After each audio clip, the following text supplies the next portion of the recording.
I'm monetized so I can be all pissed. Say what I please for an audience of five. The Cave News Network, under the radar, getting no attention, no mention, but analysis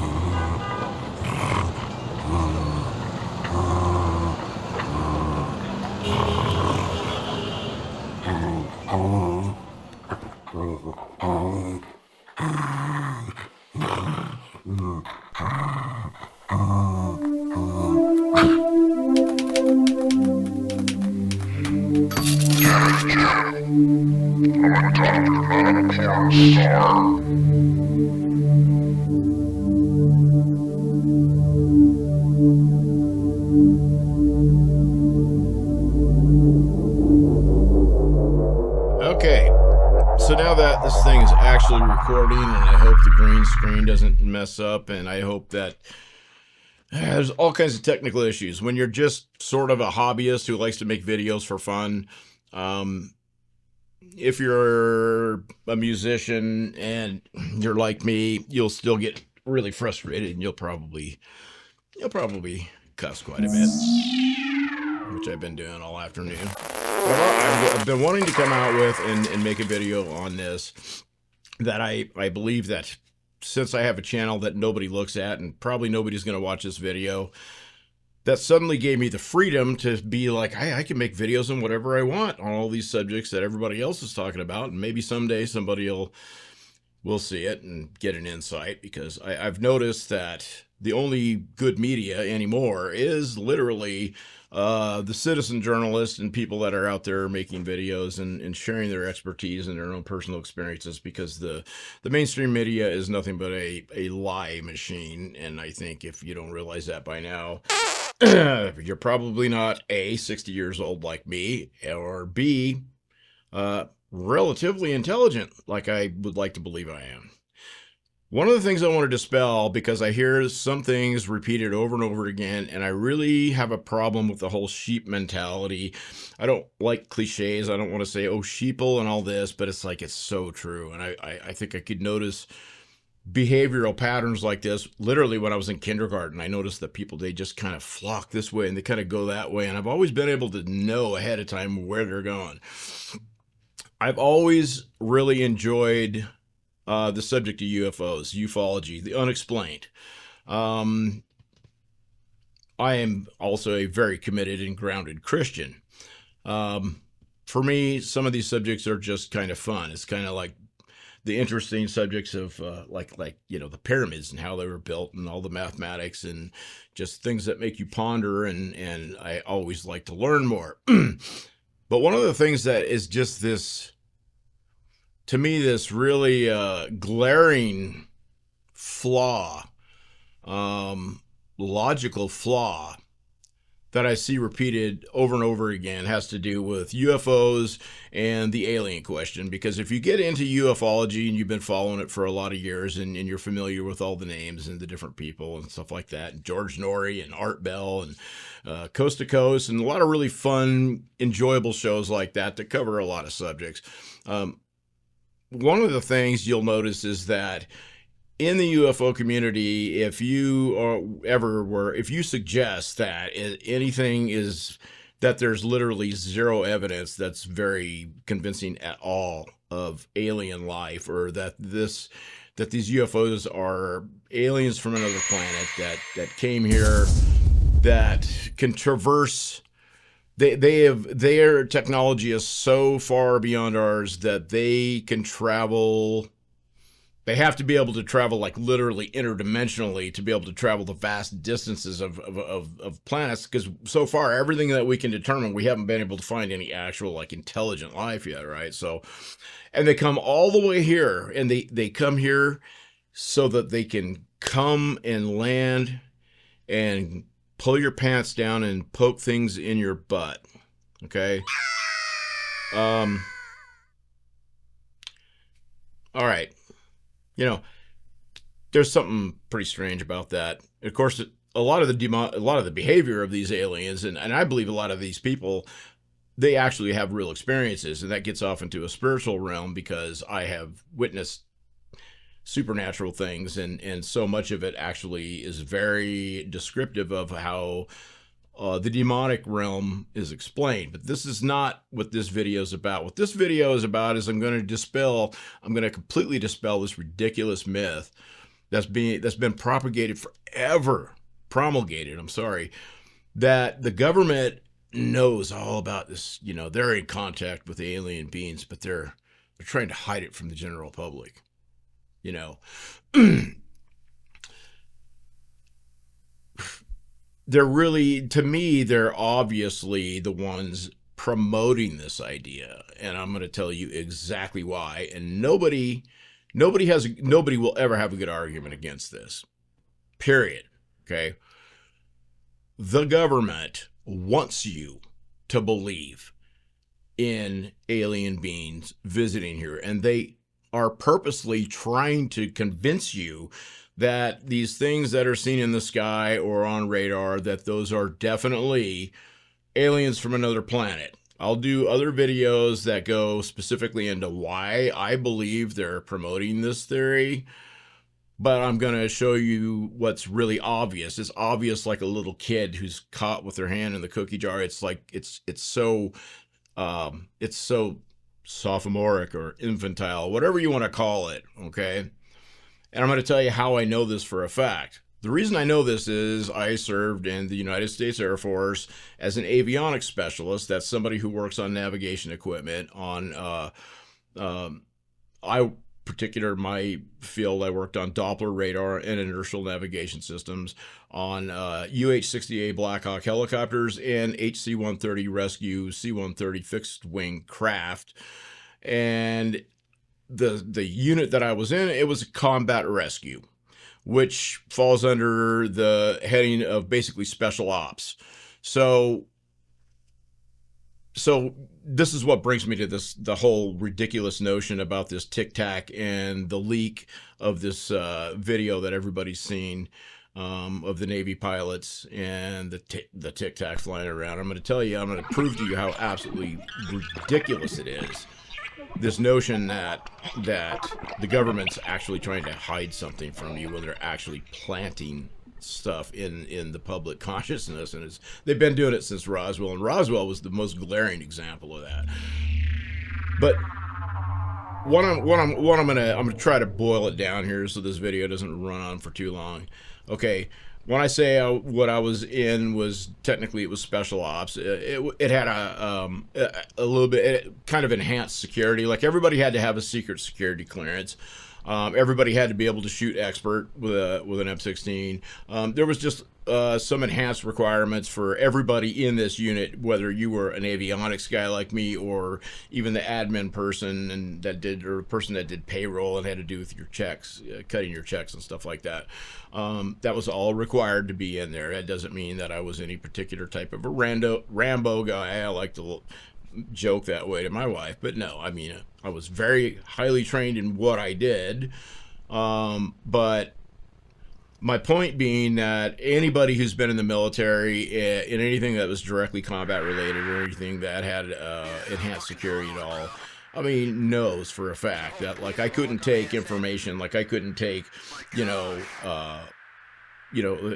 would show like, sorties that were planned, or SARS, search and rescue, the different types of missions that like we flew, because we actually had a peacetime mission as well, which was kind of cool because people get lost in the Gulf of Mexico. I was stationed at Eglin Air Force Base, Florida, and people would get rescued. So we served a peacetime mission, which was pretty cool.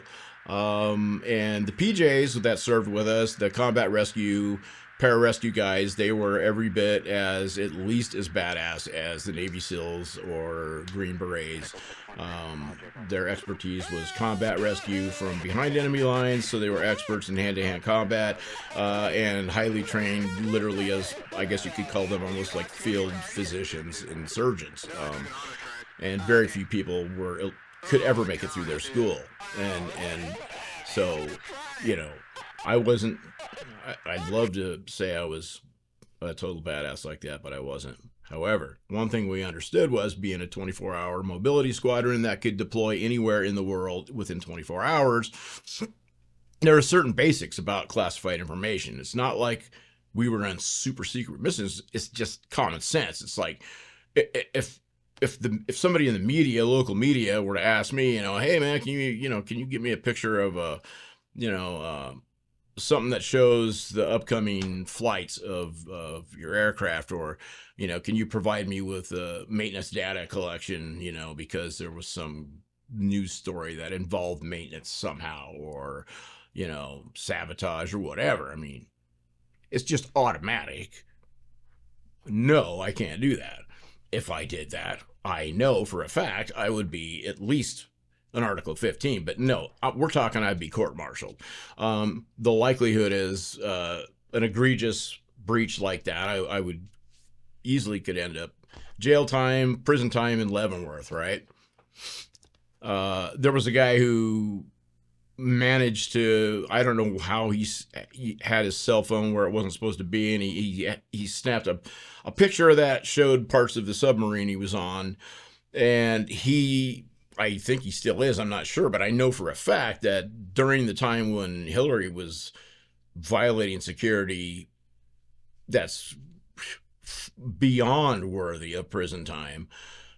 His example was brought up because he innocently took a picture and it showed parts of the submarine that were highly classified, and he's ended up in Leavenworth federal prison. Okay, so I've set the stage there, right? When we would go on a TDY, like to Charleston, South Carolina, I mean, we were always told, don't, if somebody asks you out in public, what are you doing there? Where are you from? All this kind of stuff. You just don't say anything. You don't, it's not like you're trying to hide that you're military, Air Force, but you just don't talk to the general public. And OSI people, I mean, they had planted in us, at least I remember back in tech school or basic, that they're out there, and they will walk up and ask people questions because they want to test, So, and I'm not even trying to say that this was like some huge hush hush thing. I'm sure that my buddies in the bar in Charleston probably blabbed away. They're from Eglin Air Force Base or whatever when they were trying to pick up women and all this, right? But I'm just saying the basics would be, at the very least, nobody would provide documentation or video or anything like that from within. And anybody that's been in the military, at least in my day when the military was like actually like a military, would ever provide anything like that. And they would know, they are very well aware that, breaches of security are definitely punishable, and they don't mess around in the military. It's not like, you can't get one of these wacky judges like we're seeing right now in the media. No, well, that's a whole nother subject, but basically you have a defense, but you're UCMJ now. You're not regular Constitution. Your rights are enunciated by the United Code of Military Justice, and it's a good, you'll get sent to jail. It's like they take it very seriously. Now, I happen to know that I've had friends who were aboard submarines, aircraft carriers, friends of mine that served in the Navy, and it's not a secret that you're not allowed to tell people where you're at and what you're doing, from your ship. You're talking to your family through emails and that kind of thing that is very heavily censored. Information coming and going is very serious, even if it's something that seems totally harmless. Like our ship is now here doing this or whatever. It's like, no, that's all pretty strictly regulated, and I'm sure there's slips and cracks in the system and that kind of thing. Okay, but I'm trying to elevate the stage here to now we're talking about naval vessels that are out like on patrol.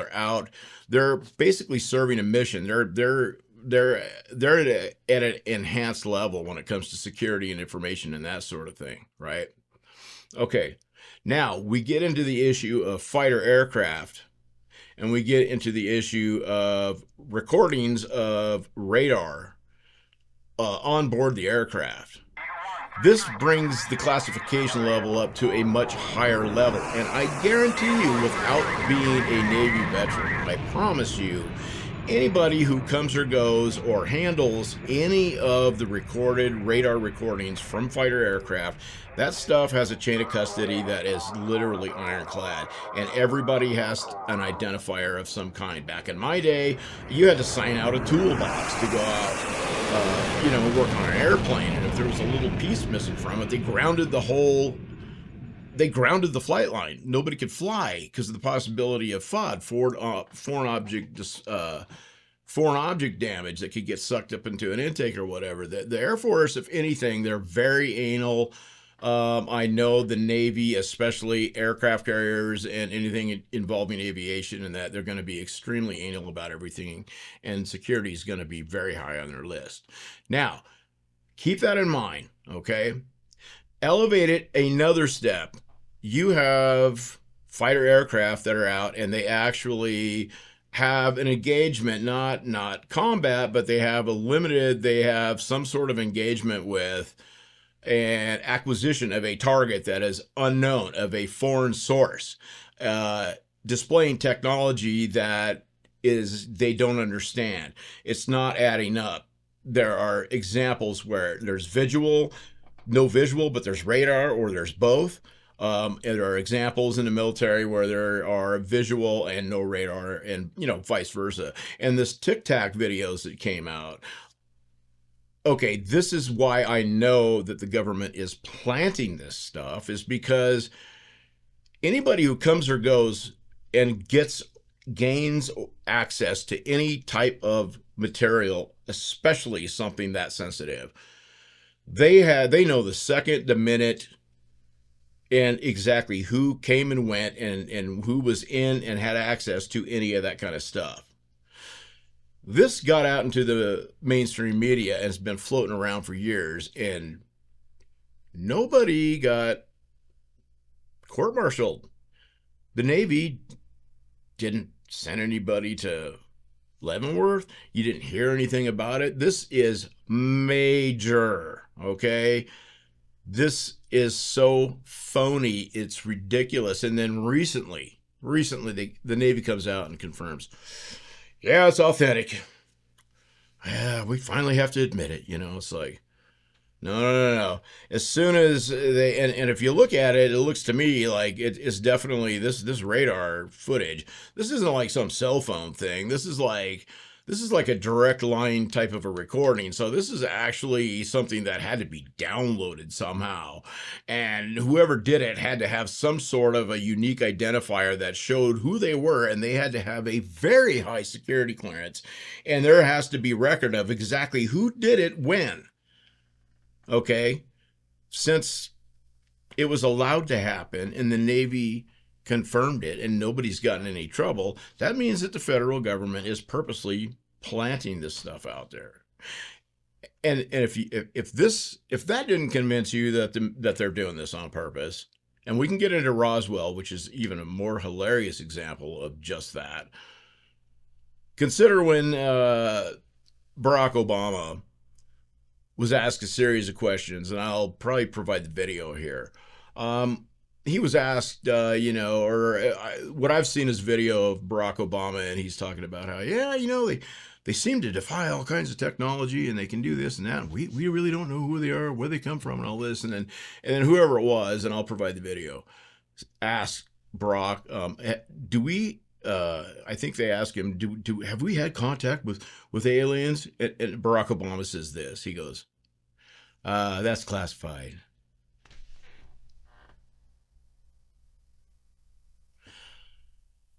And you can imagine the UFO community.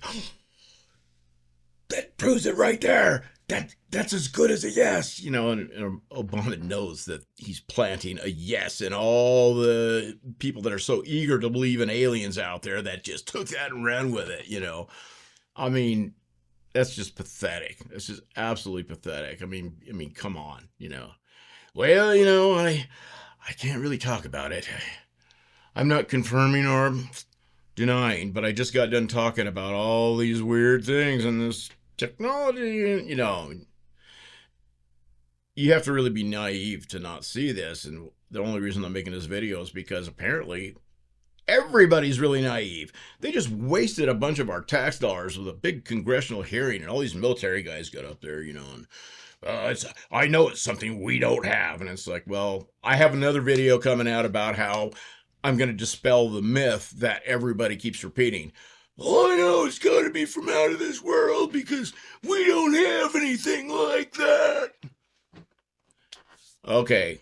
Yeah, we do, first of all. Secondly, I will demonstrate at least definitively that you, the average person, and the average military officer fairly high up, really has no idea as far as research and development what we have. And I'll just plant a little seed here and say that the SR-71 Blackbird, did you know that was basically created and the prototype was in existence, and I believe it was in 1958. You know how long ago that was? Okay. That's another subject. But my point of this video is, and it's absolute fact, is the people in charge of those radar tapes, the recordings, they purposely made a decision somewhere in the federal government, and they said, yeah, let's go ahead and plant this out in the media. And we know the CIA has been very involved in the media in Hollywood for years. That's a proven fact, and we can get into that subject as well. But it's an absolute fact that the government, for some reason, has gone through the effort to plant a recording of a radar, highly sensitive, classified, call it a leak, with no disciplinary action whatsoever off of a naval aircraft carrier regarding a, whatever you want to call it, bogey foreign aircraft. Beyond that, unidentified, with technological advancements beyond anything we could possibly imagine. Yeah, they just let it slip on out there. Yeah, and Jeffrey Epstein just happened to be able to hang himself with paper sheets where there's no hooks available, and all the cameras went off at the same time. If you're not a conspiracy theorist, then you're an idiot.